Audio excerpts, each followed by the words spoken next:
Hi, friends. I'm Miss Johnston, and I'm going to read to you one of my favorite books in the whole world. It's called Poinsettia and Her Family. Can you tell that Poinsettia is a pig? Here she is. And can you tell that she's taking a picture of them? She's got her camera. Here's the picture that she took.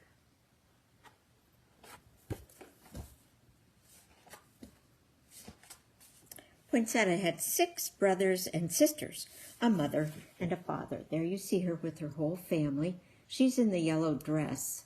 She's right there. And you can see how kind of wild and crazy they all are moving around her. They lived in a fine old house surrounded by hydrangea bushes and lilac hedges, which Poinsettia's mother would occasionally cut for a nice effect in the dining room. There was Pachysandra in which to play hide and seek in the early evenings of summer, and a rock out on front to sit upon. Inside there was a red leather window seat for reading in the late afternoon sun, and a bathroom with balloon pink wallpaper. Poinsettia thought it a perfect house.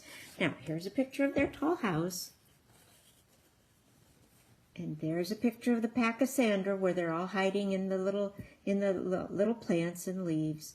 And there is Poinsettia sitting on that window seat where the sun comes in the late afternoon. One day Poinsettia came home from the library with her favorite book, a book about a little spotted circus horse who danced. Poinsettia had read it 5 times before, but she was looking forward to it all the same. She trotted past her mother in the garden and her father in the kitchen and headed straight for the red leather window seat. If the sun was coming in the window just right, it would spread like warm butter across the pages of her book. Poinsettia walked a little faster, patting her pocket to make sure it held the cherry tart she had bought for just this occasion. Now here you see her mother in the garden and her father in the kitchen. And you can see now that she's heading toward that window seat.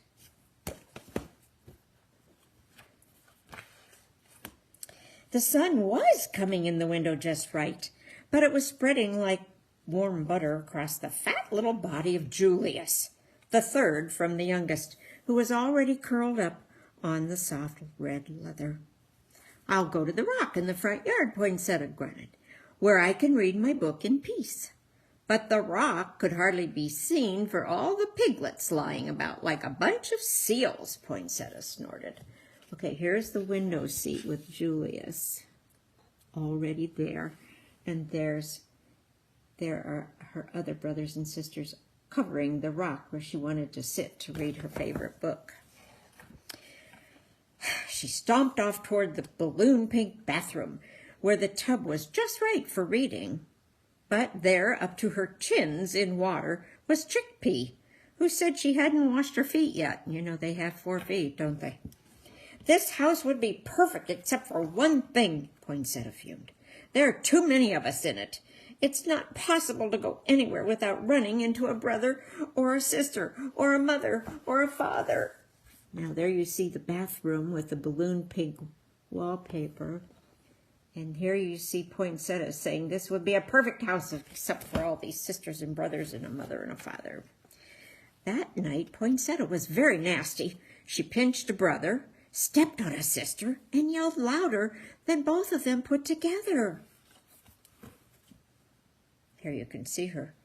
She's being nasty. She's stepping on her brothers and sisters and yelling and just being kind of nasty. She did more things and worse things, and it was only 7 o'clock. That's kind of early, isn't it? Poinsettia was sent to bed early that night for general misbehavior.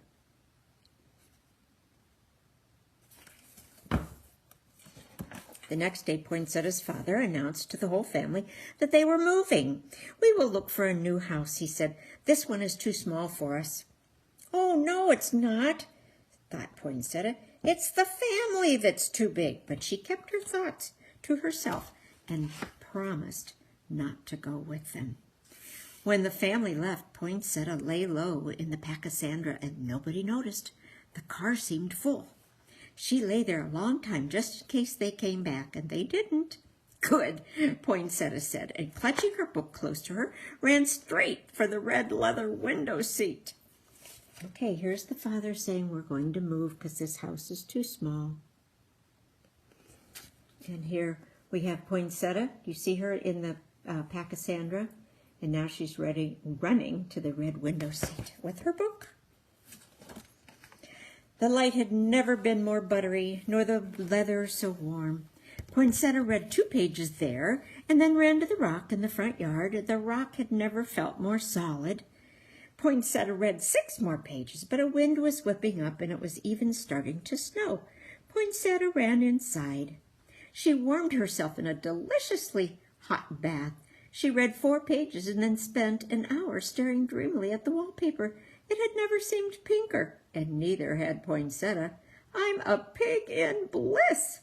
Poinsettia let the water out of the tub. Okay, here she is reading on the window seat. And there she's out on the rock, but it's getting a little windy and cool. So there's where she's, you see her in the tub, all you can see is her nose and her 4 feet. And then she let the water out. And she's kind of just sitting there. I wonder what she's thinking. The snow came down harder and Poinsettia fell asleep. She dreamed about the dancing circus horse that was in her book. It snowed all that afternoon and into the evening. By the time it was dark, Poinsettia had read her book 18 times. She wrapped herself in an old blanket and looked for something to eat. What little food there was, she ate cold. The house is not as it used to be, she said aloud quietly. Well, here's where she fell asleep.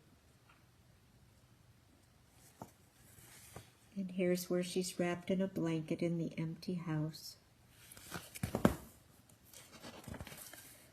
What I need is a rope. If I had a rope, I could make a tent with this blanket.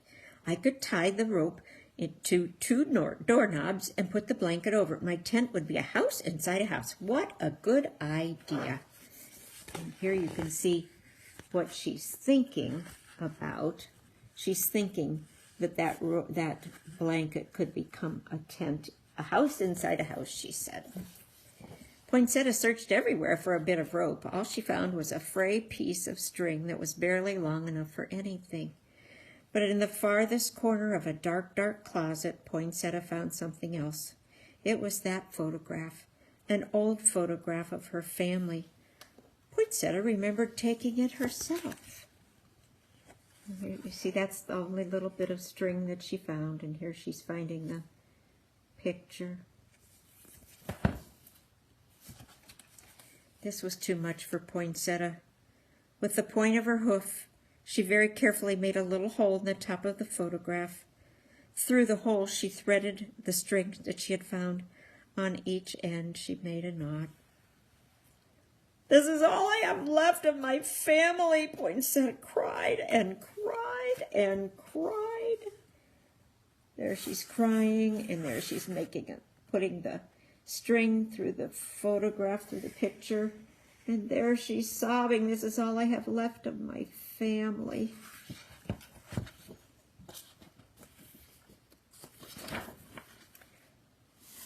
Poinsettia, a small voice called, Poinsettia. Poinsettia nearly fainted dead away. There were her 6 brothers and sisters, her mother and her father, all squashed and crowded together and smiling from ear to ear. Here she's hearing her name, Poinsettia. And there's her family.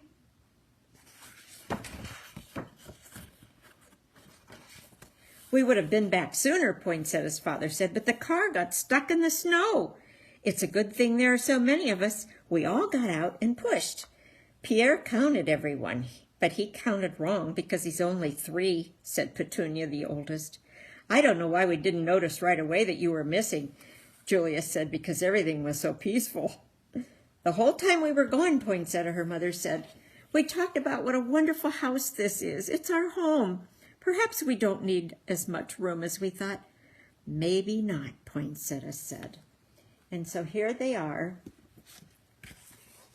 all greeting each other and happy to see each other and all surrounding Poinsettia.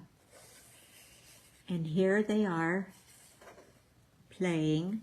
And what's Poinsettia doing? She's already back to pinching her brother.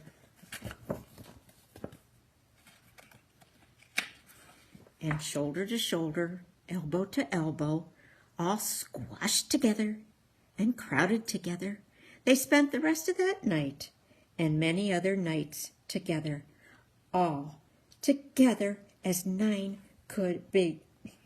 pigs could be. There they are, all squished together. It looks like she's going to take another picture, doesn't it? And look, she's made the tent.